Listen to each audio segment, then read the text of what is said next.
नमस्कार दोस्तों, कैसे हो आप लोग? तो कल मैंने आपको एक इंट्रोडक्शन क्लास दी थी, जिसके अंदर मैंने आपको इतिहास के बारे में बताया था कि इतिहास क्या होता है। इतिहास को हम 3 भागों में डिवाइड करके पढ़ते हैं, प्राचीन इतिहास, मध्यकालीन इतिहास और आधुनिक इतिहास के बारे में पढ़ते हैं, है ना? फिर उसके बाद में मैंने आपको कुछ संवत एक साथ करवाए थे, जिसमें मैंने आपको विक्रम संवत, गुप्त संवत, वल्लभी संवत, ठीक है? शक संवत, हिजरी संवत, ये सारे संवत मैंने जो है आपको एक जगह कलेक्ट करके बताए थे। उसके बाद में मैंने आपको थोड़ा-सा बीसी के बारे में भी बताया था कि बिफ़ोर बीसी क्या होता है और आफ्टर बीसी किस आधार पे हम मानते हैं, है ना? फिर उसके बाद में मैंने आपको क्रोनोलॉजी बताई थी कि इतिहास के विषय में हमारा कौन-कौन सा टॉपिक है जो हमको पढ़ना है, कवर करना है। तो उस क्रोनोलॉजी में सबसे पहला नंबर सिंधु घाटी सभ्यता का आता है।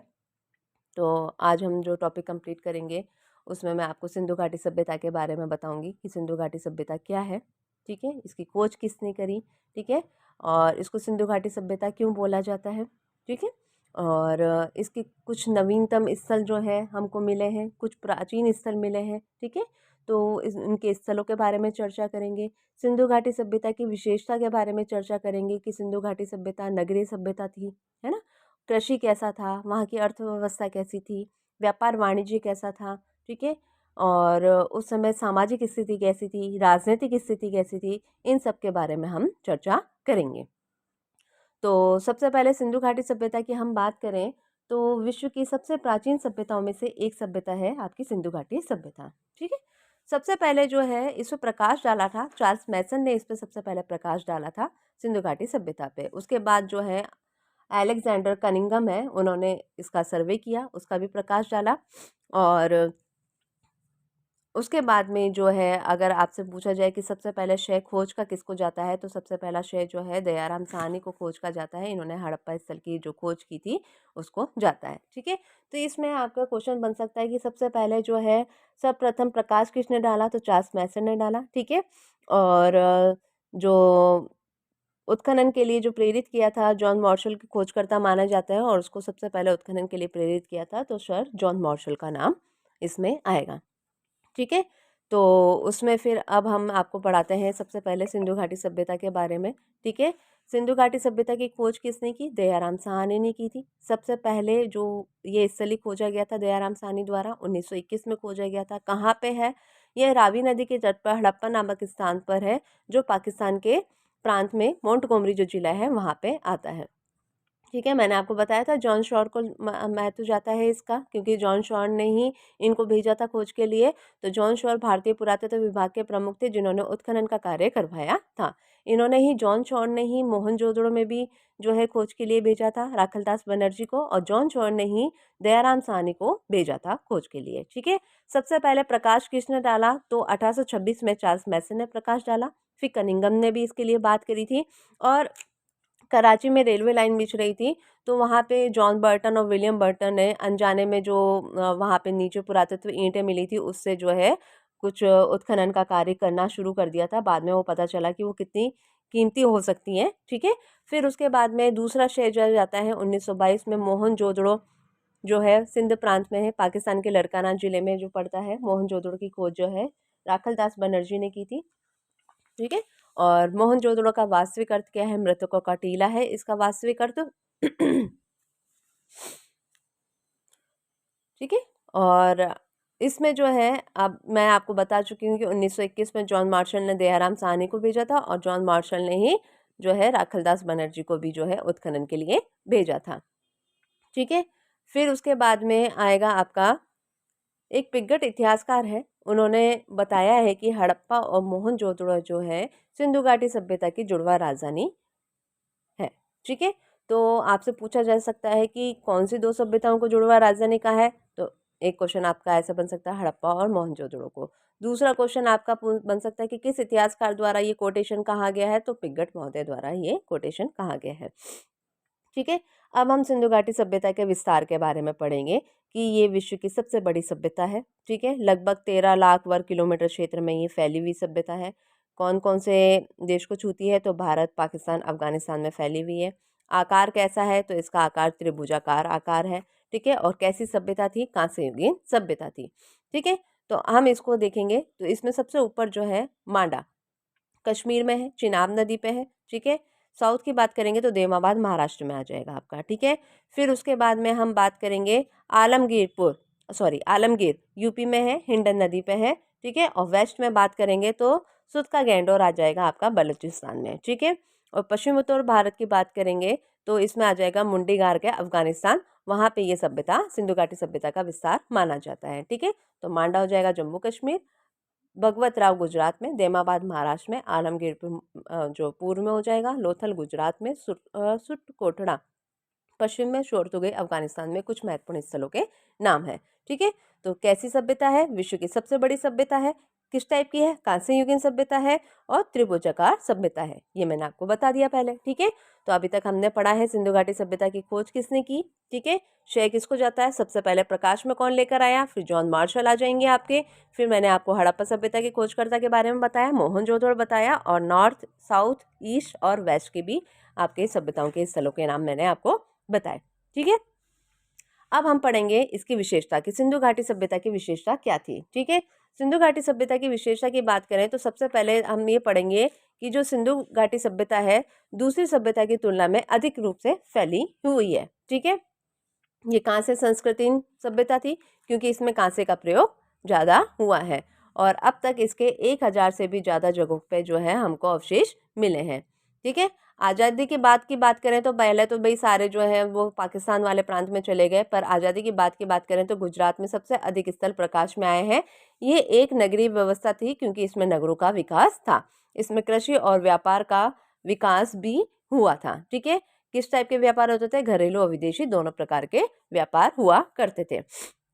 फिर उसके बाद में बात करें कि नगरीकरण कैसा था, सिंधु घाटी सभ्यता के नगरीकरण की बात करें तो भाई विश्व की प्रथम नगरीय व्यवस्था बोला जाता है इसे। ठीक है, अपने विशिष्ट नगर नियोजन के लिए ये फेमस है। ठीक है, बिल्कुल सिस्टोमेटिक तरीके से नगर बने हुए थे, सड़कें आपस में समकोण पे काटती थी, नगर 2 भागों में डिवाइड थे, पूर्वी भाग और पश्चिमी भाग। पूर्वी भाग में तो जनसामान्य के लोग रहते थे और पश्चिमी भाग में दुर्गीकरण और सार्वजनिक महत्व की इमारतें होती थी। ठीक है, लोथल और सुरकोटड़ा की बात करें तो ये नगर और दुर्ग एक ही प्राचीर में होते थे, जैसे ये 2 जगह डिवाइड कर रखा है पर इसके अपवाद है लोथल और सुरकोटड़ा, इनको एक ही प्राचीर में घेरा हुआ है। ठीक है, घरों की बात करें तो जो घर होते थे इनके दरवाजे मुख्य द्वार की जगह किनारे पे खुलते थे। ठीक है, मुख्य द्वार पे इनका गेट नहीं होता था जैसे आजकल अपने घरों के गेट होते हैं, मेन गेट जो होता है आपका सड़कों की तरफ खुला हुआ होता है, पर यहाँ पे नहीं होता था। ठीक है, और इसका अपवाद हमें लोथल में देखने को मिलता है। लोथल जो स्थल है, जो वाणिज्य स्थल है, ठीक है, वहाँ पे जो घरों के द्वार है वो मुख्य द्वार की तरफ खुलते थे, बाकी सब जो है किनारे की तरफ खुलते थे। 2 मंजिला घर बनते थे, ऊपर चढ़ने के लिए सीढ़ियाँ होती थी। ठीक है, घरों के अंदर रसोई, स्नानागार, पीने की आपूर्ति के लिए कुएं की व्यवस्था वगैरह सब होती थी। जल निकासी की भी उपयुक्त व्यवस्था थी क्योंकि सिंधु घाटी सभ्यता अपनी जल निकासी के लिए ही जानी जाती है। ढकी हुई नालियाँ होती थी, नाली में मोखे बने हुए होते थे, पक्की ईंटों का प्रयोग किया जाता था, और सबसे ज़्यादा कुएं का जो साक्ष्य मिलता है हमको मोहनजोदड़ो से देखने को मिलता है। ठीक है, अभी मैंने बताया आपको ईंटों का प्रयोग होता था, तो दीवार जो बनती थी ना, दीवार में इस टाइप की जो नॉर्मल ईंटें होती है ना जो अभी अपने घरों में यूज़ की जाती है, उस टाइप की ईंटों का प्रयोग किया जाता था। सीढ़ी बनाने के लिए टी शेप की जो है ईंटों का प्रयोग किया जाता था। कोने जो बनाए जाते थे, ठीक है, कोने जो है एल शेप की जो है ईंटों का बनाया जाता था, और वृत्ताकार जो होती थी ईंटें, उनको कुएं बनाने के लिए प्रयोग में किया जाता था। अब हम बात करें कृषि की बात करें तो ये आपका नगरीकरण हो गया, नगर नियोजन कैसा था सिंधु घाटी सभ्यता का। ठीक है, तो नगरीकरण में ये सारी चीज़ें आ जाएंगी, पूर्वी भाग हो जाएंगे, घरों के बारे में बता देंगे, रसोई थी, स्नानागार था, सप्लाई होता था, जल निकासी की व्यवस्था थी, ईंटों का प्रयोग किया जाता था। ठीक है, ये सारी चीज़ें जो है हम नगरीकरण के अंदर बताएंगे। उसके बाद में बात करें कृषि की बात करें तो कृषि जो है इस सभ्यता के लोग कृषि से परिचित थे। ठीक है, यूनानी लोग जो है कपास को सिंडन कहते थे, गेहूं, कपास, चना, सरसों, तरबूज, ठीक है, ये जो है होता था।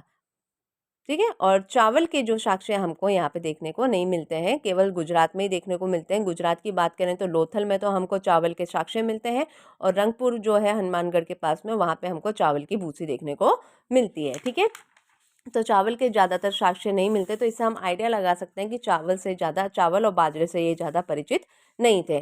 सिंचाई की बात करें तो सिंचाई का विकास नहीं हुआ था, फिर भी जो है अफगानिस्तान में नहरों के कुछ साक्ष्य मिले हैं। अफगानिस्तान में शोरतुगी स्थल है, ठीक है, आगे बताऊंगी मैं आपको। शोरतुगी स्थल है, वहाँ पे हमको नहरों के साक्ष्य मिले हैं और कृत्रिम जलाशय के साक्ष्य भी मिले हैं हमको धोलावीरा में, जो कि गुजरात में पड़ता है, ठीक है।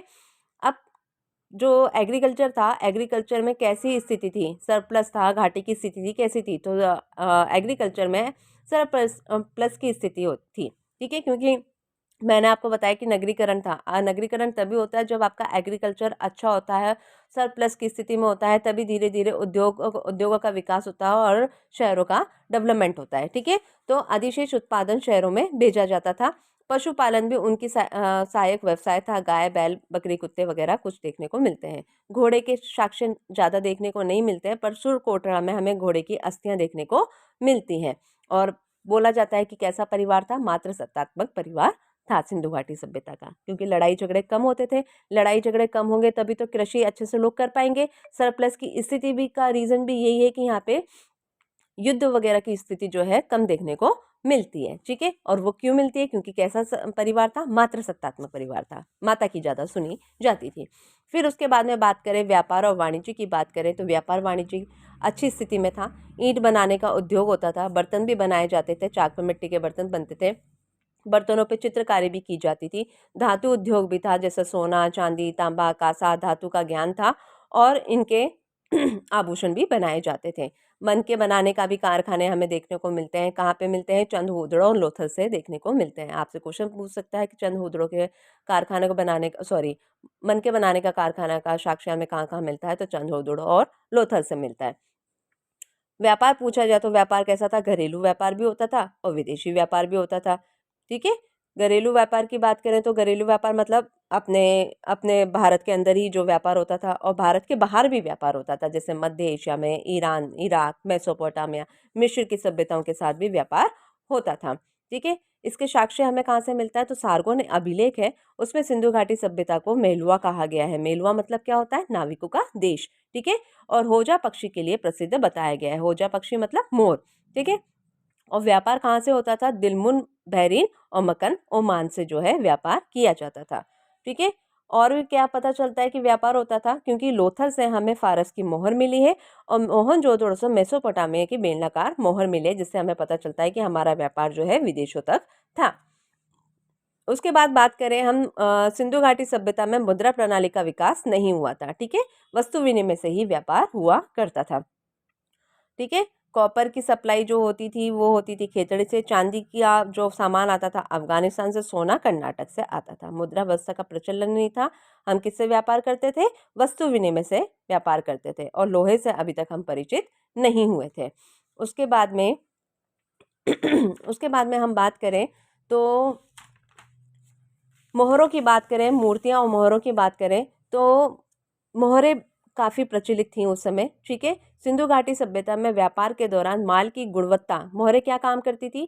जितनी भी माल आ रहा है, गुड्स आ रहा है, उसकी क्वालिटी क्या है, वो किसकी है, उसका स्वामी कौन है, ठीक है, कौन से टाइप की है, इसको दर्शाने के लिए सामान पर जो सील लगाई जाती थी उसका प्रयोग मोहरों के रूप में होता था, ठीक है। टेराकोटा की मिट्टी को पकाकर बनी होती थी। अधिकांश सील जो है चौकोर हुआ करती थी। सील पर सबसे ज्यादा चित्रांकन किसका हुआ है? बैल का हुआ है। और सबसे लोकप्रिय जो सील है उसको पशुपति शिव मोहर के नाम से जाना जाता है। किसने बोला है? जॉन मार्शल ने बोला है। मोहरों पे एक सिंगा सबसे पहले, और दूसरा जो स्थान आएगा कुबड़ वाले सांड का नंबर आता है, ठीक है। मोहरों की ये बात हो गई। उसके बाद में हम मूर्तियों की बात करें तो मूर्तियां भी धातु की, पत्थर की, सेल खड़ी की बनाई जाती थी, और ज्यादातर जो मूर्तियां हैं वो किसकी बनी होती थी? सेल खड़ी की बनी होती थी। हमने पढ़ लिया नगरीकरण, पढ़ लिया हमने। उसके बाद हमने कृषि पढ़ लिया। कृषि के बाद में हमने व्यापार वाणिज्य पढ़ लिया, मूर्ति और मोहरों के बारे में पढ़ लिया। अब हम पढ़ेंगे धार्मिक स्थिति कैसी थी सिंधु घाटी सभ्यता की। तो धार्मिक स्थिति की बात करें तो बहुदेववाद, प्राकृतिक बहुदेववाद में विश्वास करते थे, ठीक है।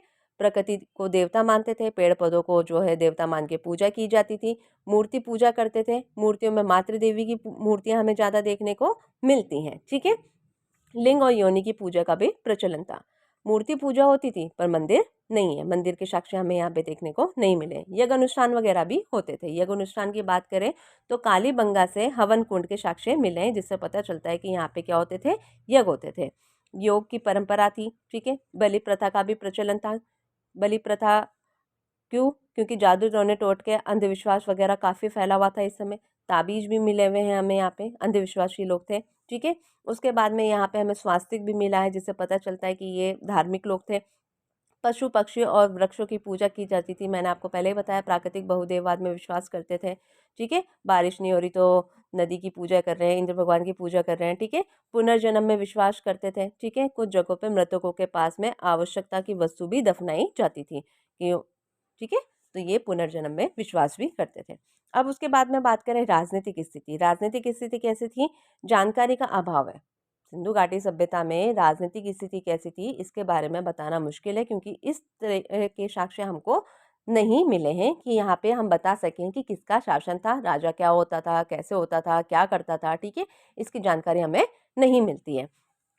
सामान्य पुरोहित वर्ग का ही शासन माना जाता था, ठीक है। सामाजिक स्थिति की बात करें तो मातृसत्तात्मक, मैं बता चुकी हूँ, मातृसत्तात्मक परिवार था। संयुक्त परिवार होते थे।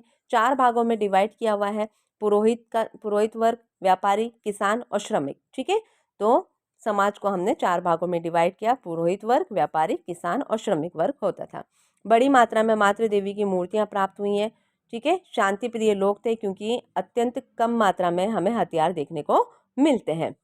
उसके बाद में बात करें, पुरुष और महिलाएं दोनों गहने पहनती थी। शाकाहारी और मांसाहारी दोनों प्रकार के लोग होते थे। और शतरंज और मुर्गे की लड़ाइयाँ वगैरह के साक्ष्य भी हमको यहाँ पे देखने को मिलते हैं, ठीक है। 3 प्रकार के अंतिम संस्कार जो है हमें यहाँ पे देखने को मिलते हैं सिंधु घाटी सभ्यता में। पूर्ण शवादान, आंशिक शवादान, दाह संस्कार, ठीक है। ये 3 टाइप के संस्कार होते थे, जिसमें लोथल में 3 और कालीबंगा में 1 जो है युग्म शवादान भी हमको देखने को मिलता है, ठीक है। तो ये जो है सिंधु घाटी सभ्यता के जो है कुछ स्थल हैं। इसके अलावा हम लिपि की बात करें, सिंधु घाटी सभ्यता में लिपि कैसी थी, तो सिंधु घाटी सभ्यता की बात करें तो भाव चित्रात्मक लिपि थी, ठीक है। ब्रुस्टोफोर्डन बोलते हैं इसको, ब्रुस्टोफोर्डन शैली थी, ठीक है। चित्र बने होते थे, उसको समझ के आपको वो बना होता था। अभी तक इसको पढ़ा नहीं है। 375 से 400 के आसपास हमको शब्द मिले हैं, पर अभी तक इसको पढ़ा नहीं गया है। और अधिकतर चित्र किसके हैं? मछली के बने हुए हैं, ठीक है। तो आज हमने सिंधु घाटी सभ्यता की विशेषता पढ़ी है कि सिंधु घाटी सभ्यता कांस्ययुगीन सभ्यता थी, ठीक है। उसके अलावा हम बात करें, सिंधु घाटी सभ्यता जो है उनका विस्तार पढ़ा हमने, ठीक है। कहाँ कहाँ उसका विस्तार हुआ, खोज किसने की, सबसे पहले खोज का श्रेय जो है प्रकाश में कौन लेकर आया, फिर जॉन मार्शल जो है उन्होंने दयाराम साहनी को भेजा, ठीक है। जो जॉन मार्शल को इसका श्रेय जाता है। फिर उसके बाद में मैंने आपको बताया कि नगरीय सभ्यता थी, ठीक है। किस किस तरीके से सड़कें आपस में समकोण पे काटती थी, ठीक है। नाली व्यवस्था थी सुचारू रूप से, ठीक है। उसके बाद में मैंने आपको कृषि के बारे में बताया, ठीक है। फिर कृषि के बाद में आर्थिक स्थिति पढ़ा हमने, राजनीतिक स्थिति पढ़ा, सामाजिक स्थिति पढ़ी हमने, मूर्तियों मोहरों के बारे में पढ़ा हमने, उस टाइप की लिपि, उस समय लिपि कौन सी चलती थी, वो सारी चीज़ें हमने पढ़ी इसके अंदर, ठीक है। तो आशा करती हूँ आपको मेरा वीडियो अच्छा लगा होगा, पसंद आया होगा। मेरे वीडियो ज़्यादा समय आपका नहीं लेंगे, मात्र 15 से 20 मिनट के वीडियो होंगे। उसमें आपका पूरा एक टॉपिक कंप्लीट होगा। और जहाँ तक मेरा विश्वास है कि जो आप 4-4 5-5 घंटे की क्लास में पूरा टॉपिक कंप्लीट करते हैं, एक टॉपिक लेते हैं, वो मैं मात्र आपको 10 से 15 से 20 मिनट के अंदर वो टॉपिक कंप्लीट करवा दूँगी। तो प्लीज़ मेरे चैनल को सब्सक्राइब करें, लाइक करें, शेयर करें। धन्यवाद।